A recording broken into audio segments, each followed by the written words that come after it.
What is up, boys? Ron from Fantasy Flow. We got our weekly waiver wire stash video here for you guys going into week 10. So every week I tell you guys to pick up players before the week starts so that next week, when waivers run, you don't have to drop all of your money. There's no better feeling than getting a dude for free the week before he pops off, dude. It's one of the best feelings. For example, I grabbed Taysom Hill last week. I told you guys to pick him up too. Nick Westbrook-Akine, I told you guys if he heats up, if he scores another touchdown, he might be startable moving forward. Both of those guys panned out. A couple others that didn't pan out, but in this video, I'm going to give you guys a couple more names, including some drops at the end of it. If you find value from this video, if you do like it, guys, I will super appreciate a like.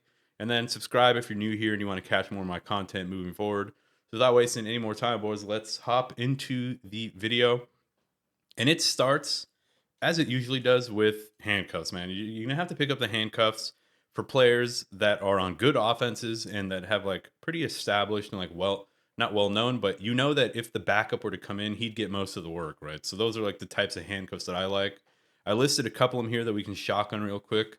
It's a Braelon Allen, obviously the backup for Brees Hall. Ray Davis, not only is he a backup, he's got some standalone value for James Cook. We got Trey Benson, actually looked pretty good last week. Gets his first touchdown of his career. He's the backup for James Conner. Blake Corum, backup for Kyron Williams. Ty Chandler. Ty Chandler's one where I don't even know if he's the backup anymore. So he's somebody that I'd probably take off this list. You guys are seeing production live right now. Emanuel Wilson, Jaylen Wright. So Jaylen Wright is one where Mostert has actually looked pretty. I wouldn't say he looked bad, but he's had some fumbling issues. And we got Achan, obviously, who I'm not going to say he's fragile, but he is kind of an undersized running back, has dealt with injuries in the past. Well, you know, he got injured twice last season, still performed really well. He's been performing very well this year with Tua. Audric Estime, there's a report that he's going to get more work. So consider him not only a handcuff, but also like potential starter moving forward, even without an injury. Kimani Vidal, who gives a shit? Um, Backup for J.K. Dobbins, who, as we know, has dealt with injuries his entire career. It's also a very good offensive line and a pretty good offense. Roschon Johnson, backup for Swift. There's probably more that I'm missing, but those are the ones that are kind of mainstays, the dudes that you really need to have now moving forward. And the first official stash player is going to be Ricky Pearsall. Ricky Pearsall is somebody that I really like as a prospect. You know, I was drafting him in Dynasty pretty much everywhere. Obviously, gets fucking almost one clipped or one clicked by somebody, gets shot in the offseason, ends up coming back before GTA 6. And yeah, first game back, he goes, 5 targets, 3 for 21. And then in week 8, which is like his first official start, only plays 59% of the snaps, unfortunately, in a game where pretty much everyone was banged up, but it goes 4 for 38. Also gets like an end around like 30-yard rushing attempt. So they're using him in creative ways. Ayuk can't hurt us anymore. He's out for the season, obviously. Debo and Juwan Jennings were both limited in practice. So this is actually a very interesting one. This is one where I pick him up and keep your eyes peeled for the practice reports, because if Debo or Juwan Jennings miss, he's essentially a must start in a matchup versus the Tampa Bay Buccaneers, who are the worst pass defense, man. Just check this out, dude. So they allow an average of 13.5 receptions to opposing wide receivers and 1 touchdown a game. So they're very generous to opposing wide receivers. They've allowed 30 plus points in 4 out of their last 5 games. The Tampa Bay Buccaneers even made Mahomes and the Chiefs offense look good. Don't get me wrong. I know the Chiefs as a team are great, but their offense have not looked good this season. So Ricky Pearsall, bro, not only is he like a good speculative ad, he's also somebody you might be able to start this week. Even if Debo and Juwan Jennings both play, I might consider starting this dude anyway, right? Like as like if in like a deep league and you need a flex play and you're debating between him and like I don't know, Nick Westbrook-Akine or like some other like deep pick, I might go with Ricky Pearsall here. So he's the first stash. Make sure you pick him up moving forward. He could be a very viable piece of this option of this offense. So next couple of names is Cedrick Wilson and Mason Tipton. We're going to start with Cedrick Wilson. You might be asking yourself, who the fuck is Cedrick Wilson or Mason Tipton? That I just made both of those names up. And here's the thing, I did make both of those.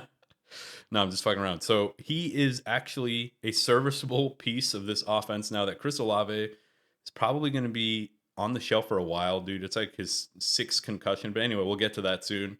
Um, in week 6, gets I mean, all season he's been getting some snaps. Hasn't really done much. He's just been out there running cardio routes essentially. Finally gets some work in week 7 where when Olave was actually out. Goes 657 and a touchdown. That was the week where everyone was expecting Tipton to be the guy, or expecting Bo Means, I think, was also getting a bunch of hype, dude, by a bunch of like, smooth brains on Twitter. He ends up doing nothing. It ends up being Cedric Wilson, who's like the only dude who, like, I think he's a real person. Like, I don't think he's AI. I think I've seen his name or heard him on a different team before, but so he's the one who ends up popping off. And then in week 9, where he's also in like playing pretty well, goes 3 targets, 2 for 34, only plays 47% of the snaps, and gets banged up, doesn't really come back in the game. So he's the most well-known player on the team, which is not saying much, right? It's a low bar. Then we got Mason Tipton. He's the rookie out of Yale. He's been playing around 80% of snaps pretty much. In week 7, we saw a glimmer of hope. He went 9 targets, 6 for 45. But, it was it Wilson also? Yeah, so it was Wilson in week 7 who ends up getting the touchdown there. That's why he ends up getting the production. But yeah, man, it's Tipton, Cedric Wilson, Bus Stop Magoo, dude. Everyone on this team are players that I've never heard. All they need to do is make a trade for Ray McLeod, and then they're gonna have the fucking best, trio of wide receivers that nobody's ever heard of. So yeah, Olave might be executed, bro. They might just put him to sleep like an old sick dog, right? Like, he's had so many concussions. He's basically in the Tua category of like, I don't know if this dude can play football anymore. I don't know if he they should allow him to play football. So many damn concussions. So he might be out for a while. This offense might come down to being honestly just Mason Tipton, Cedric Wilson, and then Bo Means. And out of those 3, I think like Bo Means is also somebody that you might be able to pick up, but I don't think he's going to be playing this week, if I remember correctly. So pick up Cedric Wilson, pick up Mason Tipton if you have an extra spot on your bench, just to see. Those are disgusting ones, though. I would not blame you if you don't want to pick those dudes up. So moving on now to the next name, probably already saw it. I can't believe this man is back on this list, but Cam Akers, dude, this man just has been tormenting me all season. I was starting him early on in the season, week 3 through 5. I was starting him, and like the one week he actually does something when I finally bench him was week 5, and he actually gets into the end zone. Fuck Cam Akers, man. Can't believe I'm even recommending that you pick him up. He's essentially a handcuff, but I wanted to include him as like a dedicated player here. Um, as I mentioned, dude, he's like the Annabelle doll, dude. I throw him off my team. It's like one of those scenes in the Annabelle movie. Like, you think the doll's finally gone, you throw him in the garbage bin, you go back up to your apartment, you're just fixing yourself some food, and then you look in the mirror and you see fucking Cam Akers sitting on your sofa just smiling at you. Like, I cannot get rid of this man, dude. As soon as I think he's irrelevant, he's out of the league, that's it. I never have to look at this man. He ends up being relevant again, dude. He's the backup now.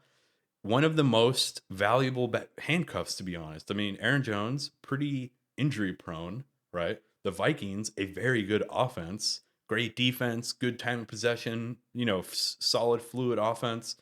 He also got like decent work as the backup against Indy, right? 6 for 46, a 7.67 yards per carry. Fucking Rachaad White would be jealous of that, bro. Rachaad White's probably staring at Cam Akers like, damn, you know. And Rachaad White is in the fucking Dante's Inferno of shitty running backs. So yeah, man, you pretty much have to pick him up because he could be very relevant, even as like standalone value potentially if they want to keep Aaron Jones healthy and fresh. This dude could end up finding himself in a early down back role. So can't believe Aaron Jones or Cam Akers is back, but he's back. And here are some drop candidates, man. I'm gonna give you guys a couple names that you can definitely banish to the shadow realm. First one is Cole Kmet. I don't want to play this game anymore. I give up, dude. I quit. I don't want to play anymore. I don't want to be starting Cole Kmet. The games you think you should start him, he ends up doing nothing. The games that you think you should bench him, he ends up doing something. And more often than not, he ends up doing nothing, to be honest. Just this Bears offense, pass catchers in this Bears offense, you don't want to be starting. You don't want to trust. There's just not enough to go around. Like, you got DJ Moore. You got fucking fat Keenan Allen still getting like 30% of the targets on this team. And just not doing much with them, right? So fucking I'm calling him fat. That's the pot calling the kettle black.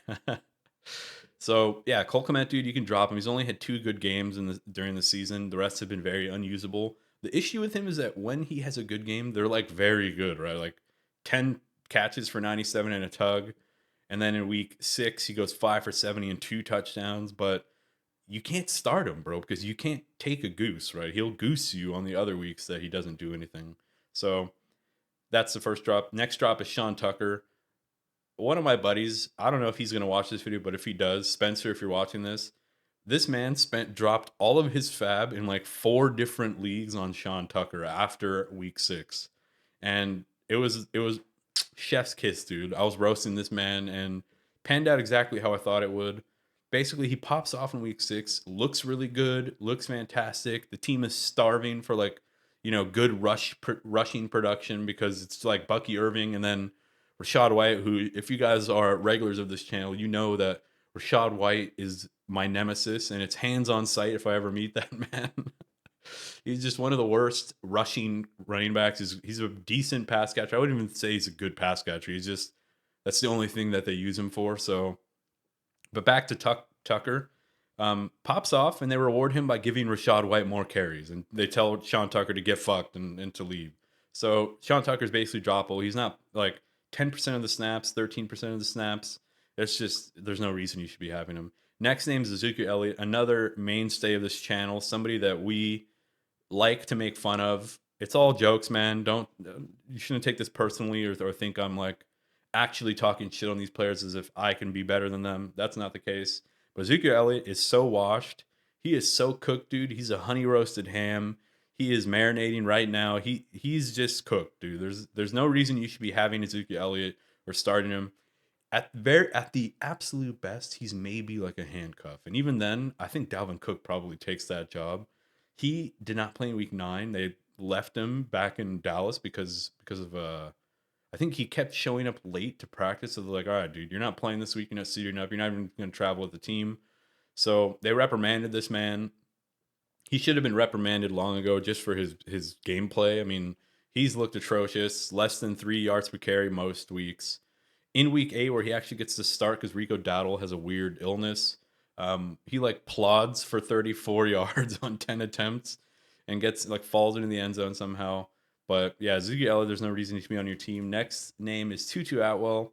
The dream for Tutu was there kind of when Cup and Puka were gone, but now Cup and Puka are back, and he's just not playing enough snaps. 13%, 34% of snaps in those 2 weeks. You can't really be starting Tutu. You can definitely drop him. Xavier Hutchinson, another one. When opportunity knocks, this man goes to sleep, dude. He ignores it and continues the nap that he's taking. He gets opportunity, he gets snaps, but he doesn't do anything. 3 targets, 0 catches. As a full-time starter in week 9, there's no reason you should have him on your team. Nico Collins is coming back as well, so you can drop Hutchinson safely. There's also a bunch of other names you can probably drop. Just use your best judgment. Let me know in the comments if you have anyone that you're thinking about dropping, and I'll do my best to respond. That's it for the video, boys. Hope you guys liked it. Hope you enjoyed it. If you did, hit me up with that like. Subscribe if you're new, if you want to catch more of my content. And I'll catch you guys in the next video. Peace.